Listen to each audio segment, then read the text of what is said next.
Om Namah Shivaya. So again, we're very happy and honored to have Swaminiji with us. How many people are first time in this workshop? All right, so I'll just read about Swaminiji, a short bio. So Swami Svatmavidyananda Swaminiji is a long-time disciple of Pujya Sri Swami Dayananda Saraswati, one of the greatest masters of Vedanta in the recent times. She is the Acharya of Arsha Vijnana Gurukulam, an ashram based in Atlanta and Eugene.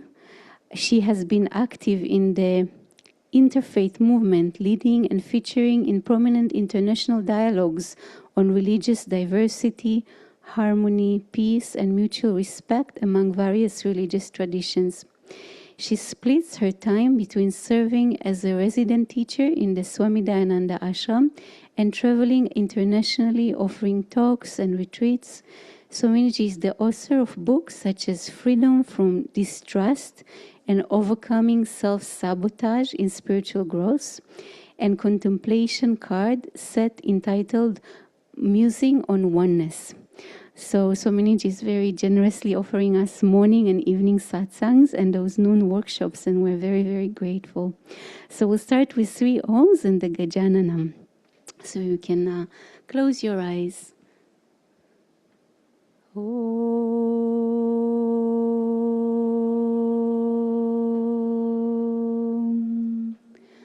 Om.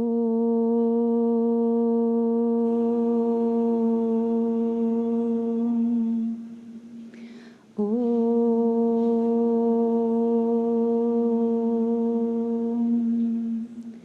Gajananam Bhutaganadi Sevitam Kapita Jambupala Sarabhakshitam Uma Sutam Shokavinashakaranam Namami Vigneshwara Padapam Kajam Shadananam Kumkumaraktavaranam Mahamatim Divyamayuravahanam Rudrasya Sunam Surasanyanatam Guham Sadaham Sharanam Prapadye Ya Kundendo Tusharaharadvala Ya Shubhravastra Ya Vina Varadantamantitakara Ya Shveta Padmasana Ya Brahmachuta Shankara Prabritibir Devai Sada Pujita Samam Patu Saraswati Bhagavati Nishesha Jadyapaha Om Namah Shivaya Gurave Sachitananda Murtaye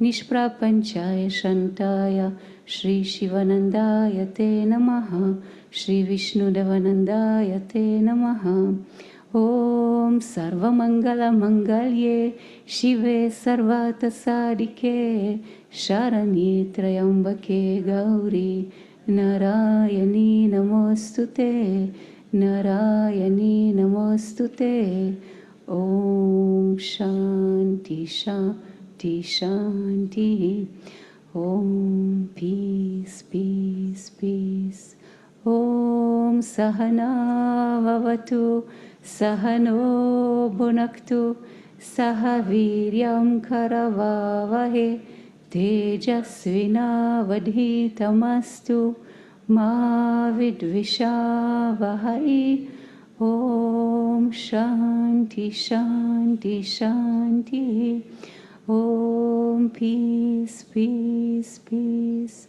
Om Bolo Sadguru Sivananda Maharaj Ki Jai. Swami Vishnu Devananda Maharaj Ki Jai. Let us give a big hand to Swaminiji.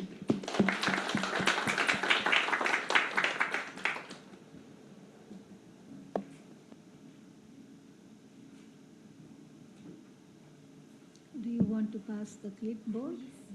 So, I forgot to mention, we have here some pages. If you can fill your name and email and phone number, you won't be bombarded, but just when Swaminiji has online lectures and things, you will receive a notification.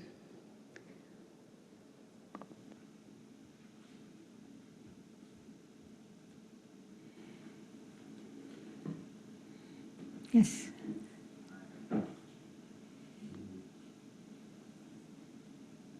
Swaminiji. So my question is around Vedanta, which I find super interesting. I mean, that's why it's called the ultimate knowledge, I suppose. However, sometimes I find Vedanta can be a little tricky. It's very abstract and very metaphysical, which is what I've been drawn to. At the same time, like on the flip side, because it's so abstract and metaphysical and heady, for someone who's already in his head a little bit, I find Vedanta like sometimes takes me too far out from the bodily experience.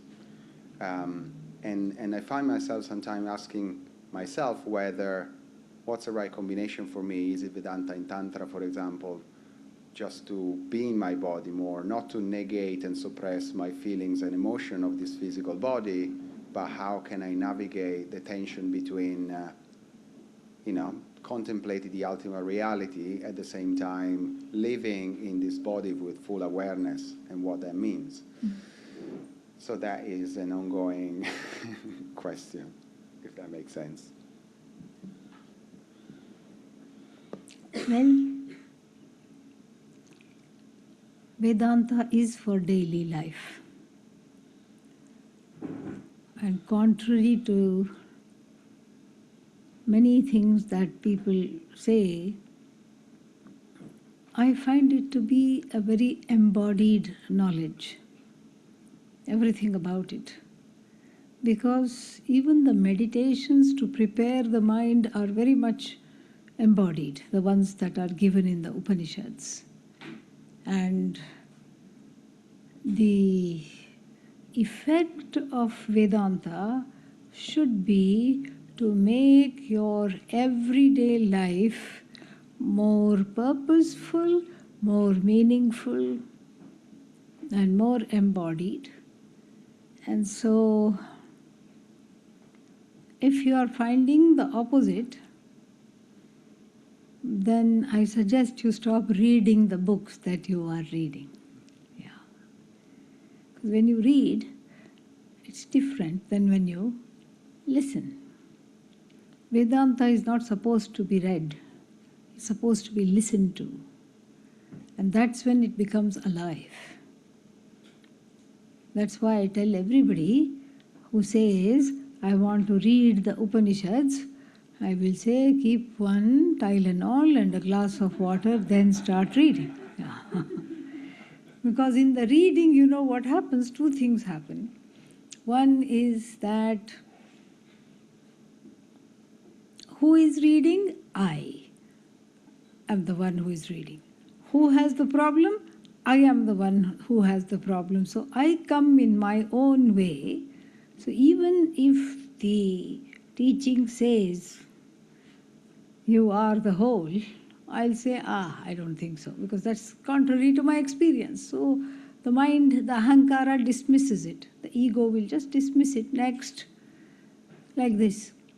And so therefore, the Upanishad is to be listened to by a teacher who knows how to unfold it from his teacher, her teacher, like that, all the way to Mahadeva, to Lord Shiva.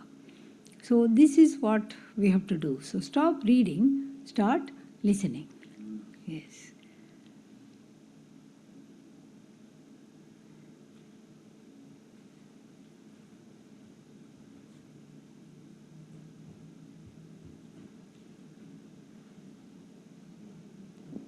Hi. My question is why it's so difficult to stay in the present? Because in my case, my mind is also in the future and make some scenarios that didn't exist. But why is so hard to be one day at a time and only in the present and only for today? For me, it's difficult. For everybody, it's difficult, not just for you. Yes. Everybody it is difficult. And it's difficult because the past keeps resurfacing,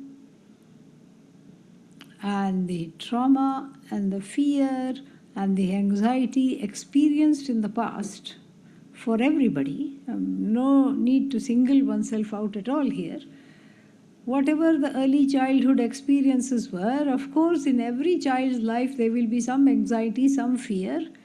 Even if you had Vishnu and Lakshmi, the original ones, as your parents, you would still, you would still worry. Oh, parents of the universe, Narayana and Lakshmi, what time they will have for me? That is what will happen. Even then, there will be certain complexes. Why? Because this is a human mind. So even if God and Goddess were the parents, still there will be the unconscious mind. And the unconscious mind keeps bringing out the trauma to be reversed in every kind of a situation where it is triggered, where it sees some similarity with the past. It will keep bringing it up to be reversed, except it is only getting rehearsed, not reversed. And so that's why if there was any anxiety for the future or any scenarios that went wrong as a child, then the mind will immediately go to scenarios that don't even need to exist, that don't have to exist, and then will keep on recreating some fanciful scenarios which do not happen at all. The chances of that happening are just not even there. This is very common. You are offered a dream job. Dream job is there, and then dream office mates, everything is wonderful. But still the thoughts keep coming, I'm going to mess it up.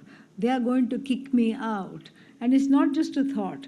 You already see the scenario unfold in front of you, and you know that you think, I'm an adult, this is crazy, and I haven't even started working. Why am I thinking that they will fire me? And why are these scenarios coming up?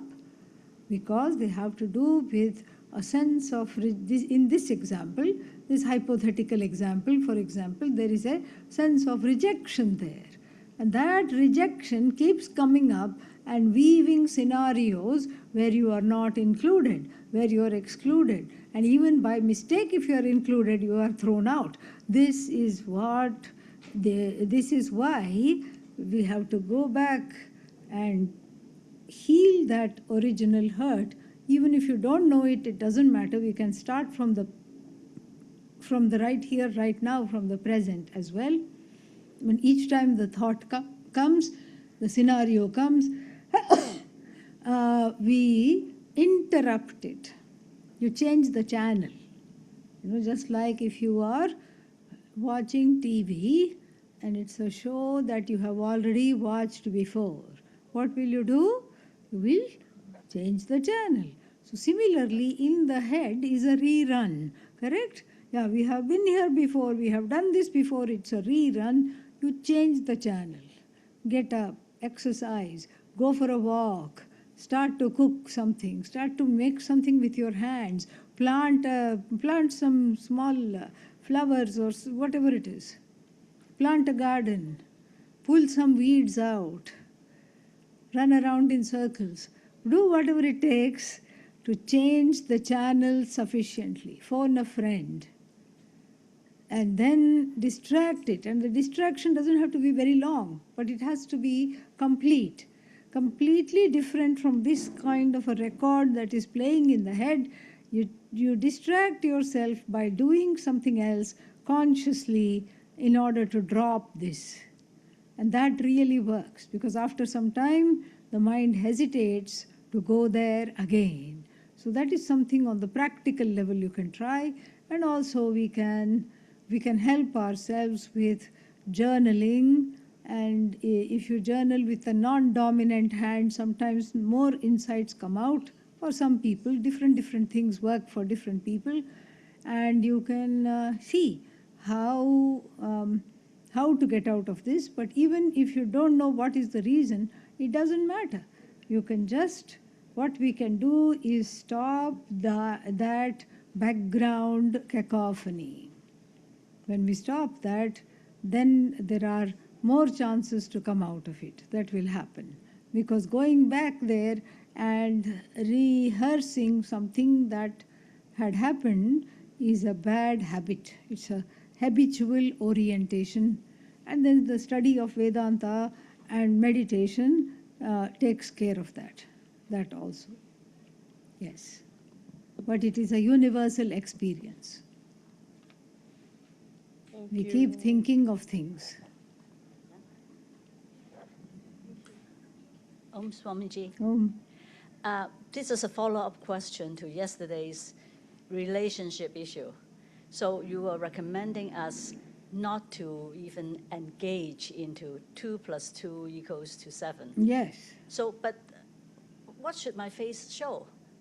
Like, should I just, as if I didn't hear it? I think you get my difficulty. Yeah, yes. Or if I start to say even anything, which for me makes sense, then you always said that I'm wrong. So Yeah, what exactly. how do you handle the drama? Yeah.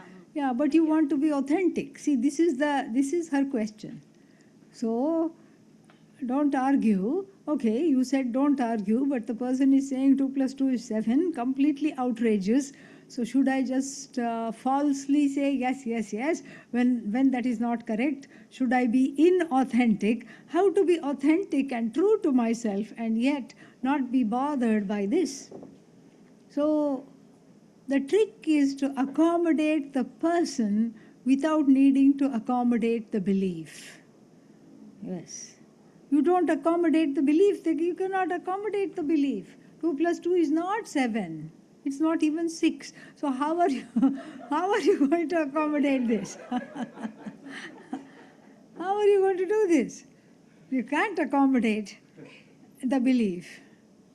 So, but at the same time, you give them the freedom to believe because they're not going to change. You know that. And so you accommodate the person. Why? Because you're married to them. And you don't, without needing to accommodate the belief. Or you accommodate the person because they are family. And I will narrate to you an incident from the life of my teacher, where in an interfaith dialogue, he was in conversation with what is that called? He had a student, and then the student's father was a very what's that called?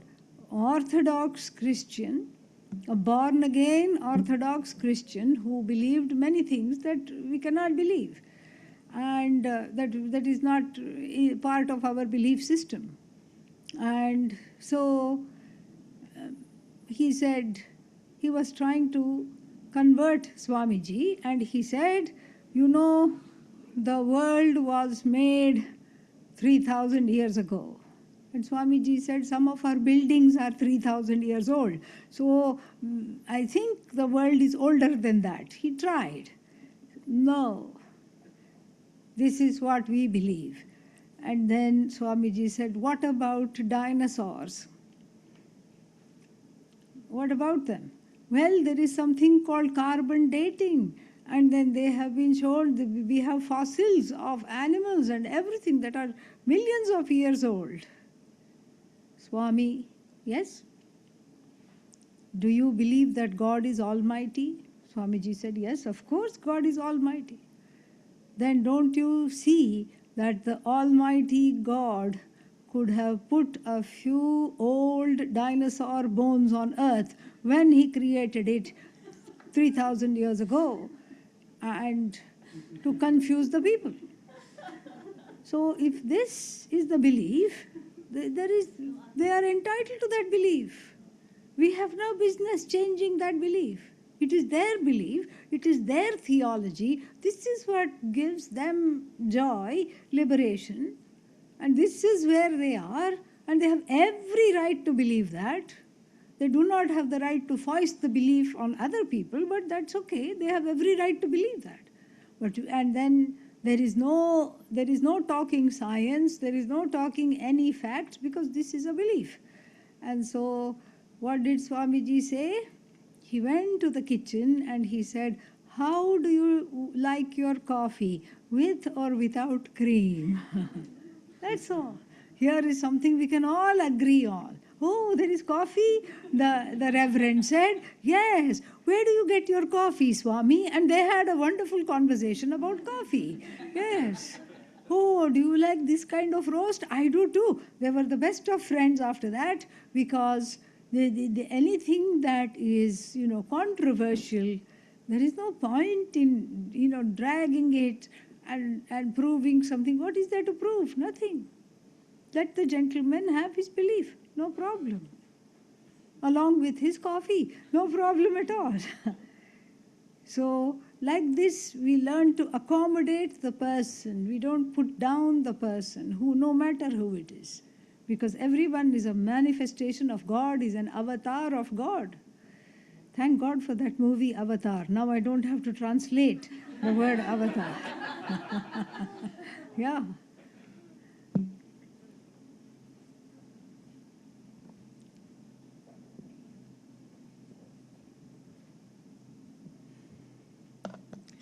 Swamini-ji, I have a question about a different avatar. The President of the United States and the administration, and myself as a citizen of the United States. And I understand that everything is Ishwara's order, and yet when I see something I consider adharmic, unrighteous, I'm not sure how to channel my feelings, reactions in a healthy way. I think maybe I should pray. Yes. But then I just can't bring myself, because I feel that it doesn't feel right to be in any way supporting something I don't believe is dharmic. So how can I be constructive? For whatever you think adharmic is going on, you pray for that to end. That's all. You pray. You just pray for, this is the best prayer. Sarve bhavantu sukhinaha. May all beings be happy. You don't have to say it in Sanskrit. You can say it in English. Sarve santu niramayaha. May everyone be free of disease. Sarve bhadrani pashyantu. May everyone see only the auspicious in the world and in each other. Ma kaschit dukkha bhag bhavet. Dukkha bhag means kaschit, may no one be suffering from sorrow. And then you can add asato ma sadgamaya. Lead me from falsehood to truth. O Lord, O Goddess. In whichever form, to whoever you pray, you can ask this. Lead me from falsehood to truth. And then lead me from darkness to the light, darkness of ignorance to the light of knowledge. Tamasoma jyotirgamaya. And lead me from dying multiple deaths a day to immortality. Mrityorma amritangamaya. Om Shanti Shanti Shantihi. This can be a universal prayer for whatever the situation is. A simple prayer. And God knows English and every other language. You don't have to say, I have to pray in Sanskrit. You don't. And you just, from the heart, whatever prayer, because you see, in every administration, there will be some problems. In every government, no. Like yesterday I was saying in that another class which I was teaching, where I said, nobody is pleased with their government. You can go to any country. You go to any country and then what will you find? They will complain. Oh, the government is not like, oh, these people are too much, that people, this is not correct, that is not correct. So nobody is happy in some way or the other. And so what happens is when you pray, then you see, if you are able to do something, if you have a seat at the table, you can lobby for change, you can do something, do it. If that is not, if you know that that is not your path and that is not what you want to be ultimately doing, then the best thing to do is to pray. Prayer is an action. An unacted upon desire causes frustration. Prayer is an action, and so the frustration disappears. And the second thing is you have offered it up. No, you can't take on the likes of political leaders and all. I mean, what do you have? You don't have anything in your hands. Yeah. So that helplessness goes away when we pray. It is a very powerful position. That's how Lord Krishna was born. Imagine, the birth of an avatar is through prayer. Lord Krishna has got a magic body, and the magic body is not the body that has come out just like all the people in the universe. It's a magic body made out of the punya, the good karma of everyone's prayers. So if we are doubting what is the efficacy of prayer, this is what it is. Perhaps Jesus was also born in that way, because we keep saying immaculate birth. It's not maculate. If it is immaculate, that means it has to be not in the same way as all the other jivas are born. So that is what. So imagine this comes out the uncle of Lord Krishna, who was a tyrant. They say he was harassing all the people, and there was a lot of adharma. Everybody was praying. When will you come? When will you come and see what is happening? And that caused God to walk in a human body, to walk into a human body and roam the earth. So the prayers can be very, very powerful. Every avatar is born this way.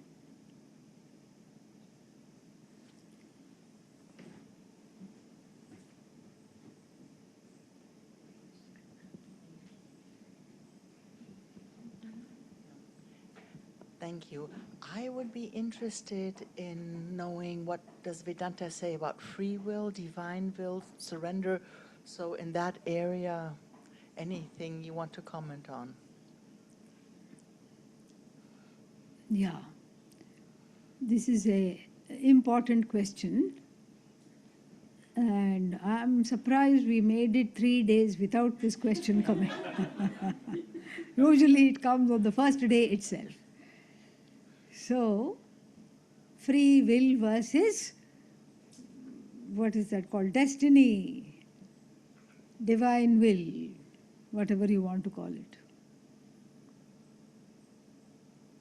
And for those who believe in karma, they have been either born or influenced by a Hindu background, and they say everything is karma.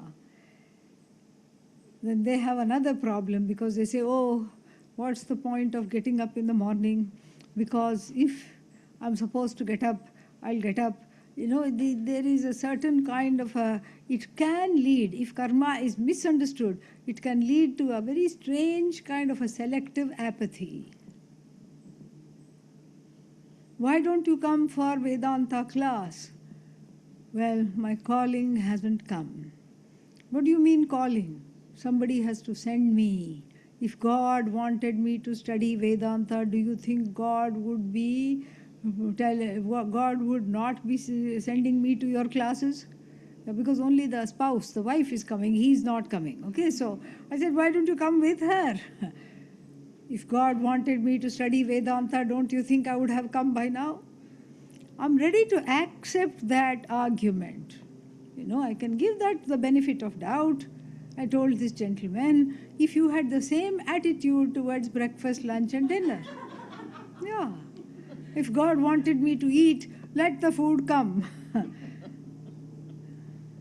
This is what we do. We pursue everything in life, whatever we want, selectively. That time there is no Bhagavan, no God. I find this very odd. And then that time there is no God. It's just me. I am the karta, I am the doer, I am the experiences, I am the mover and the shaker of my own world and yours too. This is what people think, and keep going. But then when it comes to certain other things which is really in one's own interest, then suddenly you bring in God, karma, divine will, destiny, all these things. So we are cheating over here. So either we have to say everything is divine will, there is no free will at all, which is okay to say. And then, or we say everything is based on free will, and I am going to do my best in every situation. So either of those things is okay for a starting point. Somewhere we have to start. So for that starting point, each of those positions is okay. But then we find that there is a free will, but the free will is not totally free. That is the problem. The free will has come under the spell of strong preferences and strong prejudices, also known as raga and dvesha. This is the problem with the free will. It has come under the spell. It has been hijacked by the strong preferences and prejudices. So even though I think I'm freely choosing, I'm not freely choosing at all. I am choosing as a result of pressure. I am choosing as a result of some force somewhere. And each time I come under the pressure of my own so-called free will, then what happens? I get further and further alienated from the order which is the universe. There is an order here, and that order is bigger than all of us, combined. And this order is not, is very palpable. You see it in the ocean, you see it in the weather. That's why it's called weather, because you don't know whether it's going to rain or not. Yes. So you see it in the weather, you see it in the ocean, you see it in the seasons, you see it in a flower, you see it in yourself, you see it in your own body. What are the things you can digest, what are the things you can eat, what are the things you cannot eat, all these things you see that. And therefore, there is the dance of the universe goes on. In fact, we have a name for that dance. What is the name? Tandava. Nataraja's dance. There is Nataraja there. Bhagavan as the dancer of the universe, the one that is covered in the circle of flames. That flame is knowledge, consciousness, and playing with this knowledge, the dance of Nataraja is the order of the universe.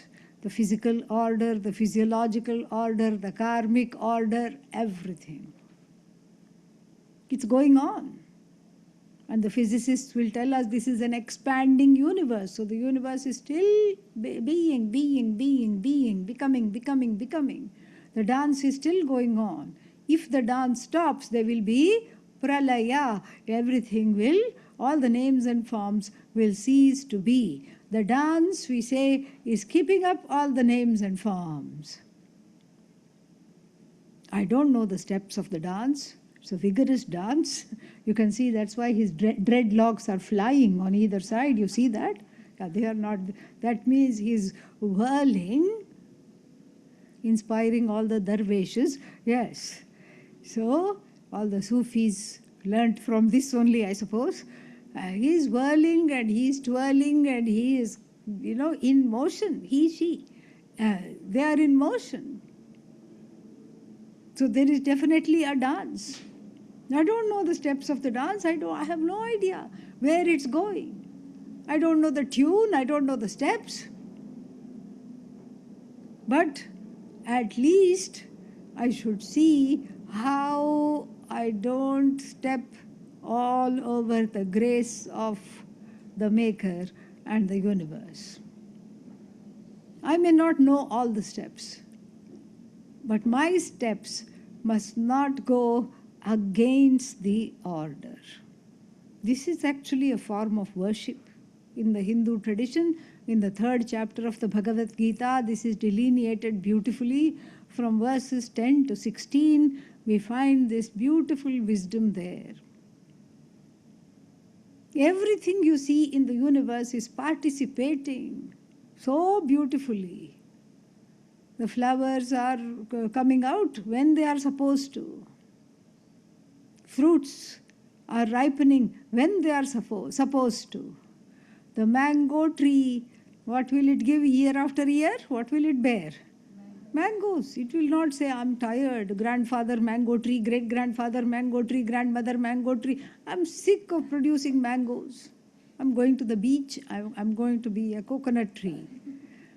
It doesn't walk and take itself to the beach and say, no more mangoes. That is my slogan. No. It will continue to produce this. There is an order here. And therefore the dance is very orderly. So the vigorous Tandava, we say it's the Lord's dance, and the goddess, which is in the form of the raw material in the universe, she also has her own dance. It is called Lasya.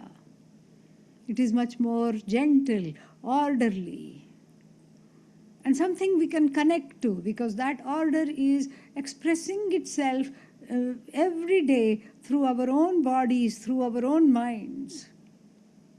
Everything is going according to plan. The only person going against the plan is who? Human beings. We are the rogues, we are the rebels. And so therefore, we learn to be in step. How? That's why in every culture there is a rule. What is that rule? The golden rule. Do unto others as you want them to do unto you. Do not do what you don't want to be done to you. Do you want to be cheated? No. Do you want to be lied to? Never. Do you want to be defrauded somehow? No. Do you want to be hurt? No. Do you want to be made to feel guilty? Absolutely not. So I don't do that to others as well. This is the dharma, is a portal for learning the steps of this dance. The school of dharma teaches how to keep in step with the universal flow. And as long as I'm with dharma, I am with Ishvara. Less conflict, more cheerfulness, less doldrums. And this is what is called surrender to the order. I have already begun to surrender. Because what choice is there? If you don't surrender, what will happen? Nothing will happen. You will yourself get hurt. So you can't not surrender. Sometimes we'll have to kick and scream first and then surrender. So there is no rush. And in fact, you don't have to do it in one lifetime. There are many, many lifetimes given for this. No problem. You missed it this time, don't worry at all. Better luck, next life. Next life also you missed it, don't worry. Next, one more life is there. And one more life is there. As many chances you get. This is a very forgiving tradition. You get many, many, many extended chances to be able to find this, the cause of my own misstep, and rein in those causes and be in step with the orders of the universe. And then there is a lot of peace. There is a lot of the conflict dies away. The penchant for just drama in one's life comes to a standstill, comes to a stop. And so this is how we grow. We grow by giving. We grow by giving, and we grow by giving when we do not want to give.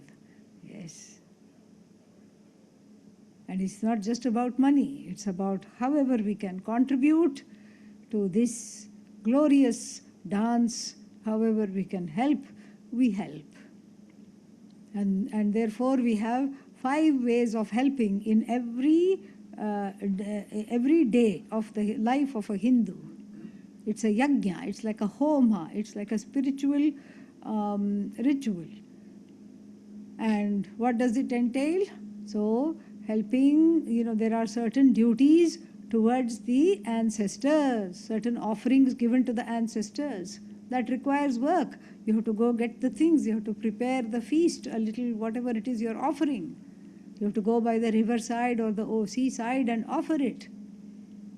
And then the intention of the ancestors, the blessings of the ancestors, because they are there, that is why I'm here. It's a way of offering gratitude. The blessing of the ancestors comes as a result. Life suddenly becomes easier. And then we have duties or worship for God in whichever form you invoke, through whichever name you invoke, prayers, physicalized prayers. So these are two things. And then we have worship or taking care of lesser beings who are not able to say what they want, but they are around us, like birds and cats and dogs, horses, cows. So one portion of the food in everyone's house is kept for the animals and the birds. And we adorn the front porch with design made of rice powder. This is the ancient form of pest control. So why is the pest wanting to come in the house? For food. Right, there is food here, take in the form of this lovely design. I have made you this food, eat. And then it gets used to waiting outside for the food rather than coming in. This is how we do. So this is Bhuta Yajna, then Deva Yajna, and Rishis and Gurus from whom we have received so much. There is a prayer and duty of worship towards them. So that then there is also people who don't have enough. You share your food with them. Every day, even now in rural areas, you're supposed to go outside, look to the left, look to the right, and say, is there anybody who wants to eat? And somebody will be there. And then you bring them in and reverentially feed them, give them whatever small gift you can, and then only you are supposed to eat. So if there are 4 people in the house, you always cook for 5.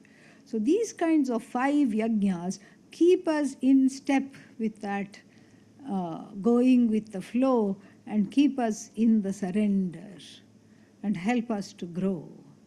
Help us to grow from being a bhokta, a consumer, to someone who is a contributor. That is a growth that every individual has to take this journey from being a consumer as a child to a contributor as an adult. And it's a very fulfilling journey. Thank you very much, Swamiji.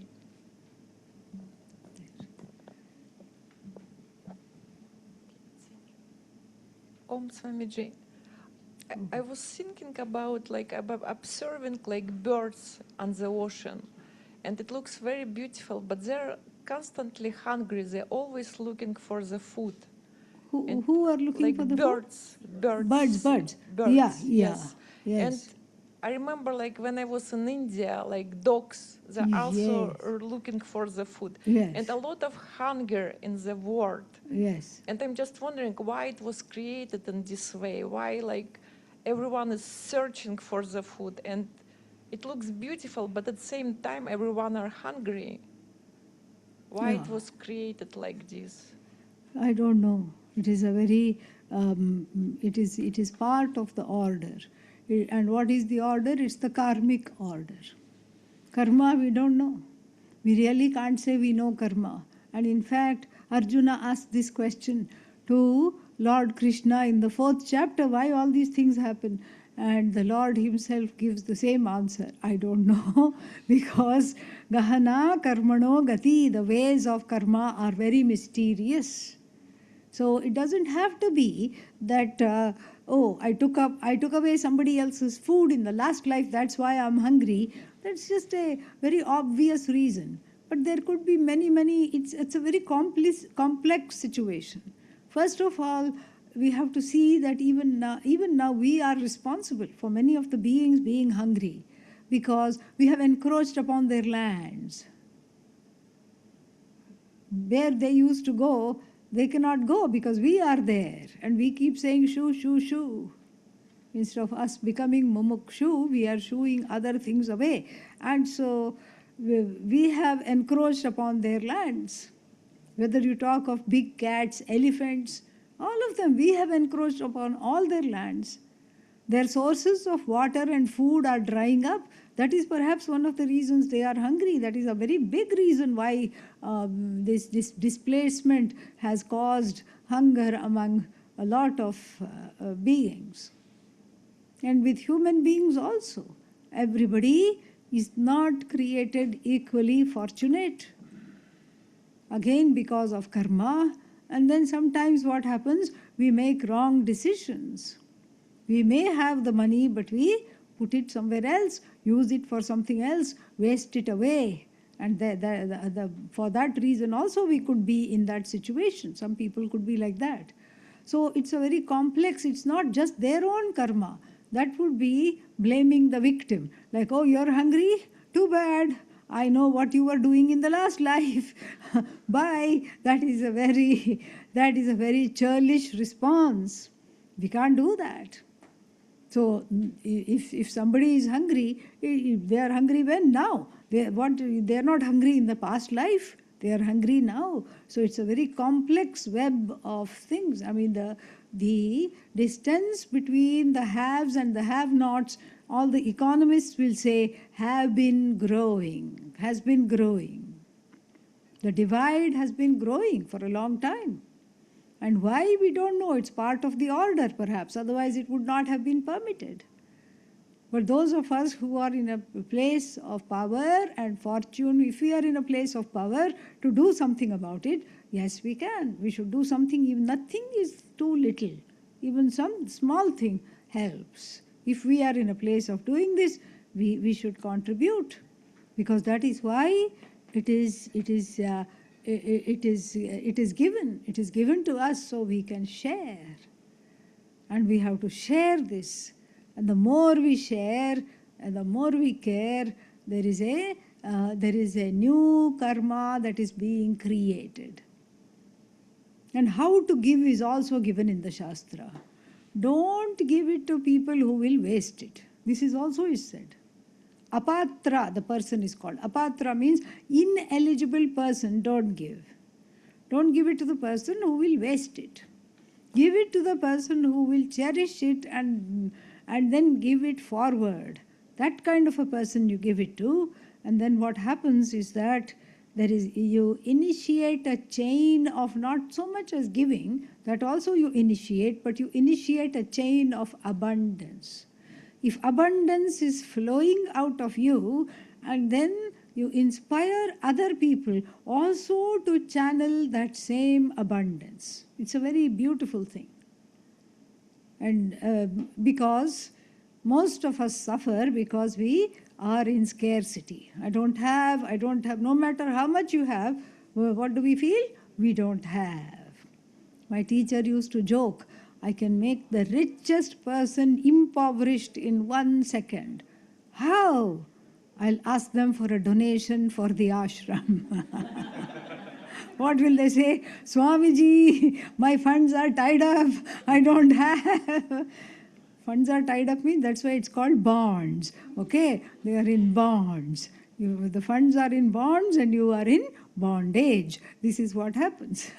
And so there is a feeling of scarcity which is universal. No matter how much we are blessed, no matter how much we have this feeling like I can't, no. How much to give? I have already given. Again, to bring in my teacher, he would say, give until it hurts and pinches. If it doesn't hurt, you haven't given. This is what he would say. And then he would also tell the story of the man with the 2 bags of rice. So there was a man with 2 big bags of rice for him and his family, and whoever guests that came, it would be there. And then if he got an extra bag, immediately he would donate it. He would give it away to either one person who was in need or a whole village that needed to be fed, anybody. And his wife was just like, For the wife, this was 2 + 2 is 7. Like, what's wrong with this fellow? God-given things are coming. And it is just being given to me and given to us. And this fellow is going and giving everything away. One day the man was not at home. And somebody said, "Oh, you are giving so much.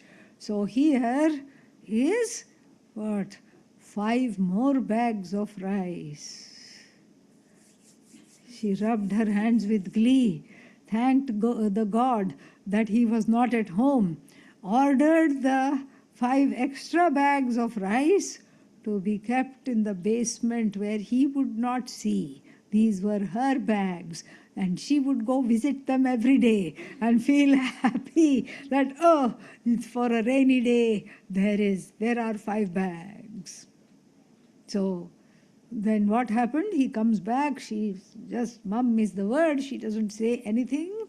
And then she goes away for a bit to her mother's house or something like that. She goes away on maternity leave, comes back with the baby, and then she says, "I have to visit my bags of rice because they are giving me security. A feeling, even seeing them is making me happy." And to her chagrin and to her great disappointment, what has happened in the basement? Mice. Yes, not very nice. Those 5 bags are full of all kinds of mice babies and, mice paraphernalia, mice nests and, rat nest and this and that. They're all empty. The whole basement is a mess. Being an honest woman, she's just so upset. She confides to her husband, "This is what happened." And he consoles her and says, "That is why I'm called the 2-bag man." This is what we are supposed to have. If we are supposed to have, we are not supposed to have any more. Because how did he know? Because he knows his life. And so if there is more, it doesn't belong to me. That was his feeling. Somehow somebody else's thing has come here. I'm just a custodian. I'm just a trustee for these other bags of rice, and you can replace the bags of rice with whatever else. Bags of dollars, whatever it is. I'm a custodian, and then I can just let it go because this doesn't belong to me. So when we give, we keep this in the abundance in circulation, because each time I give and it hurts and pinches, but after it pinches, there is an expansion. Because think of even the body language of somebody who is giving. It's like that. Look, take some photos. Here is a big check I'm giving to you. Yeah. And what about the one who asks, the one who feels I don't have? It's just the body language is there, very small, makes oneself small. So to grow into a giver is to expand into the notion of abundance, which is actually my reality. Abundance is my reality. The sense of lack is an imposter, like an eclipse. It can be dropped, and I can live in my power. I can live in the abundance that the universe has to offer. Thank you very much. Some of the seagulls eat a lot. They are very fat. Yeah, I saw one today. I said, "Who is feeding you?" I asked it. Yeah.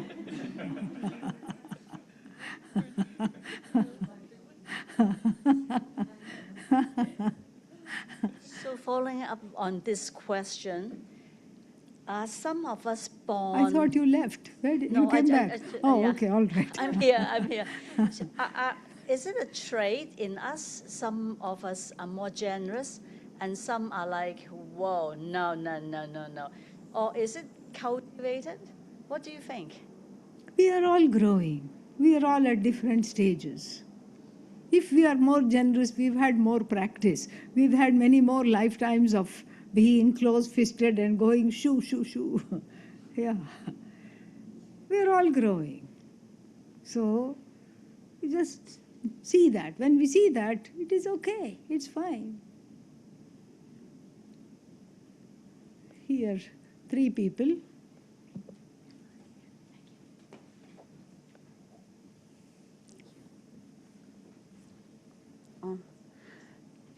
Can you tell us how to live through grief? How to live through grief, yes. Important to learn that. Grief means we have to grieve. In this country, we don't give time for grief. We want everything to happen on the weekends, including Lord Yama's visit. Yeah, Lord Yama is the god of death, deity of death.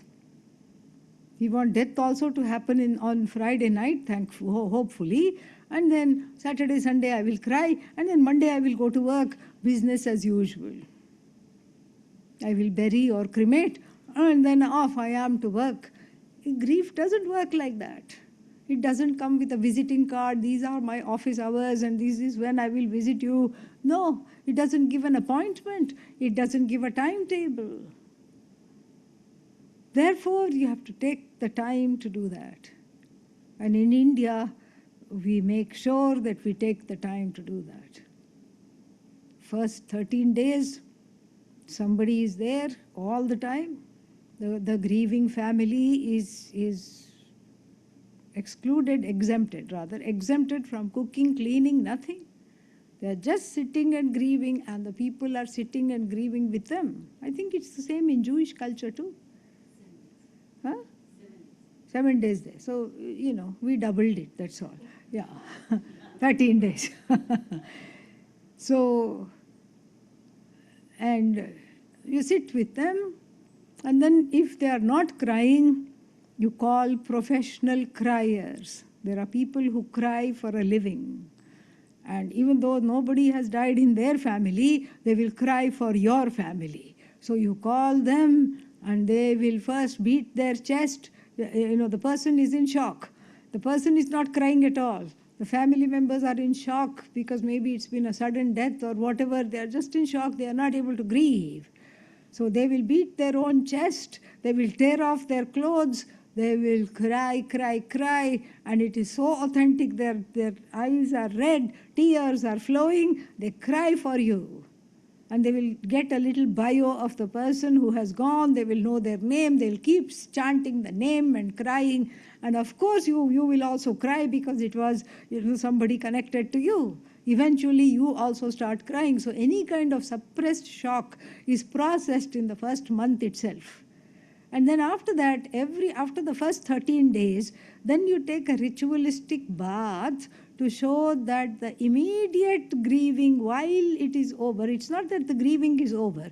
We have sent off the soul. The soul takes 13 days to go where it needs to go, we say. And so we have released the soul. The soul is no longer with us of the departed one. And then after that, every month, the date of the passing, we mark with a puja, with a homa. Then also we shed tears because you remember the person. And so in this way, we take a whole year to grieve. This is very, very important. Yes, in the West it is different because you have to show up, you have appointments, you have to go to work, you have to do all these things. But still, we can make time every day to just deal with the vacuum. This is why there is a grief when something is separated. Let's say there is a separation, there is a loss, there is a death. Even if there is not a death, there is a loss. Some breakup has happened. Then also there is a loss. It's like somebody has died because they are no longer in one's life. And so there also, what has happened is one continues to have the role, and that role, the other person is no longer having that role. One continues to be whatever that one was, and then the other person is one continues to be father, mother, sister, brother. The other person is not coming back with that. Nobody else is there on the other side. It leaves a vacuum. So that is why there is grief. We have to cry it out, write it out, bring it out, talk about it. And then the next thing to do is to, whoever the person may be, to keep their memory alive. Name something after them and plant a tree. That's why people like to plant trees and things like that. So keep it alive. I mean, if it is a death, if it is some other loss, you slowly learn to move on. You slowly learn to move on. And then if it is a separation by death, then we see that then the last thing to do is to see that the person has not died at all. What have they done? They have changed the dress. What is the dress? Body. They have changed the dress and the address. That's all. Yes. That's all. They are still here in some form or the other. And to know that nothing can be taken away from this universe, even inert things cannot be removed from this universe. What to talk of me, the conscious being, that gives a lot of solace.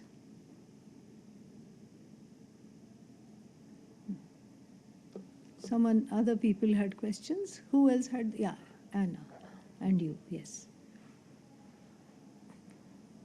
Well, my question is related to her question. When I hear sorrow referred to, related to samsara, what is the distinction? Like, there's a distinction between grief and sorrow, and I wanted to hear about that. The grief is something that happens as a result of some immediate loss. Sorrow is taking the loss personally and keeping on rehearsing it, saying, why me, why me, why me, why am I targeted, feeling victimized. That is what is samsara. Yes. Thank you. Here.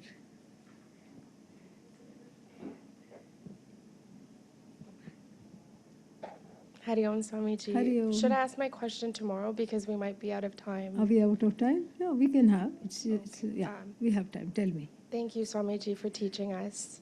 I'm feeling bad to ask this question, but it's on my heart for some years now, so I'm going to ask it. It happens back home in India as well as in the West, where we have gurus and priests and swamis who are normally male, who are, we hear stories about misconduct. And my question is, we don't know what's real, but there are some cases where it happens. Yeah. We think it happens. How do we not lose our faith and not feel shattered by that and not abandon the teachings? And how do we also, especially as diaspora in the West, look for a guru and know that it's real and the intentions are pure? Yeah. This is a very interesting and an important question, and that's why it is important to study with a lineage and not a cult. This is a lineage. Sivananda lineage. And then Dayananda lineage. And so the lineage means it is not person-based. It is teaching-based. So let's say in the lineage of 500 gurus, in the last so many years, let's say one person misbehaved, misconduct, one person was creepy. We had a creepy guru in between. You know, it does not take away from the lineage. It does not make the teachings impure, because the teachings have nothing to do with the person. The person is just like a malfunctioning microphone which amplifies the teaching.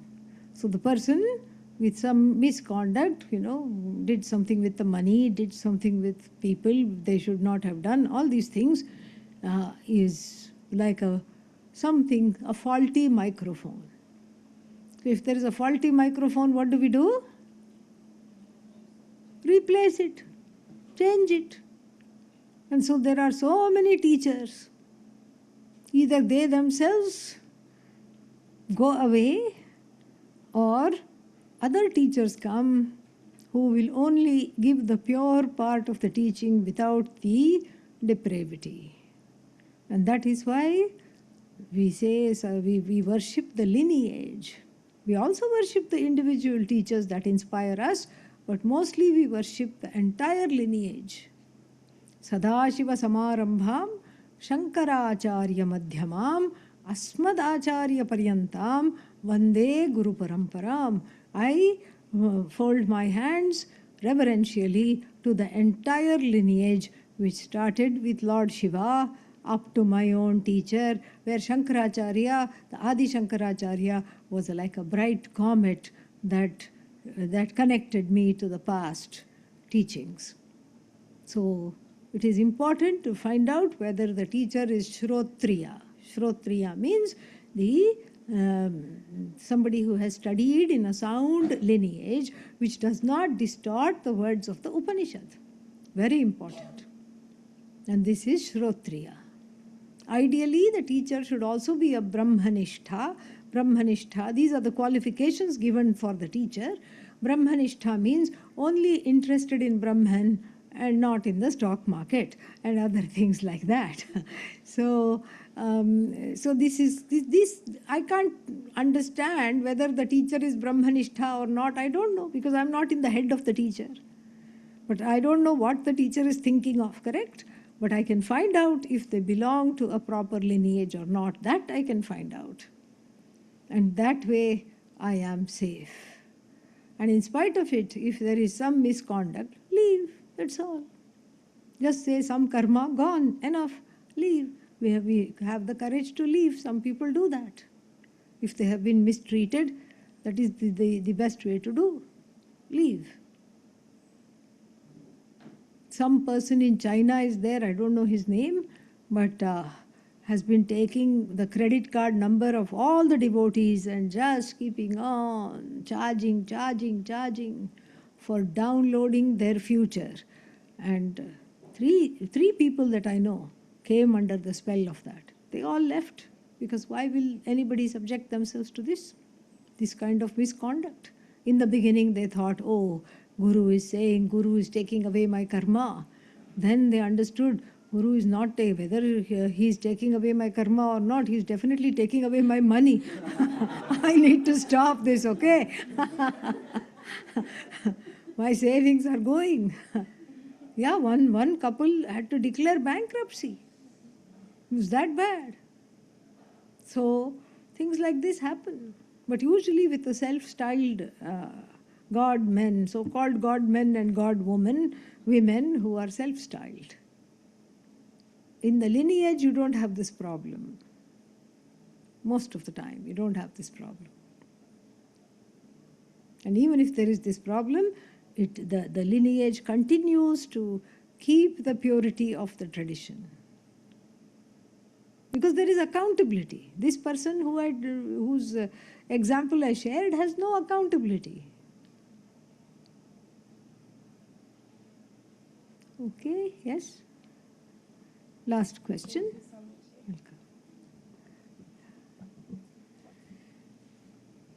Swamiji, it's always beautiful to have these conversations in this intimate setting. So my question relates to prayer. You know, we were talking about prayer when she was asking the question about, you know, that president. And I mean, I also live in that country. And I mean, the way I do that for myself is I use it as an opportunity to train the Sakshi and say, you know, taking myself out, and this is all theater. But the question relates to prayer. Because you were saying yesterday, I think you were saying there are three ways of prayer. There is ritualized. Yes, physicalized, ritualized, verbalized, prayer. And yes. mental. And then you were saying mental is mental meditation. Prayer, yeah. It's like meditation. Like so repeating the japa. Repeating the japa. Yeah. So the question then was that the common understanding between prayer and meditation is not the same. But the way you put it, it sounded like it was the same. Mental prayer. Meditation is mental prayer. Is mental prayer. Yes. So there isn't really a difference between prayer and meditation. No, it's a mental prayer. It's a mental prayer. Yeah. It's a silent mental prayer. Because the way I understood it is like prayer is asking for something, meditation is uniting with the divine. You can say it has the effect of uniting with the divine, but it is not asking for something, it is just adoring and saying Namaha, surrender. Ramaya Namaha, Om Namo Bhagavate Vasudevaya. Either the Namaha comes in the beginning or it comes at the end. Namaha. So that means I surrender, I salute. So it is a prayer. Om Sarve Bhavantu Sukhinah, Sarve Santu Niramayah, Sarve Bhadrani Pashyantu, Ma Kaschit Dukkha Bhag Bhavet, Asato Ma Sadgamaya, Tamaso Ma Jyotirgamaya, Mrityor Ma Amritangamaya. Om Purnamadav Purnamidam Purnat Purnamudachyate Purnasya Purnamadaya Purnamevavashishyate. Om Shanti Shanti Shanti. Harihi Om Shri Gurubhyo Namaha. Harihi Om. That's it. Thank you.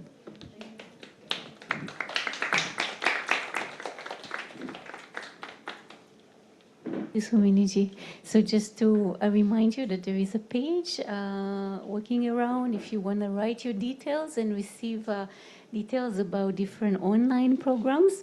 And also to mention that tomorrow there will be a very special satsang, and then day after workshop where Swaminiji's, one of Swaminiji's students will also perform a Bharatanatyam dance. Yes. Is that tomorrow? Yes, tomorrow evening. Tomorrow evening, yes. Tomorrow evening there will be a dance. And yes, tomorrow evening there will be a dance in the evening satsang, and the day after tomorrow a special showing just for us in the afternoon. Yes.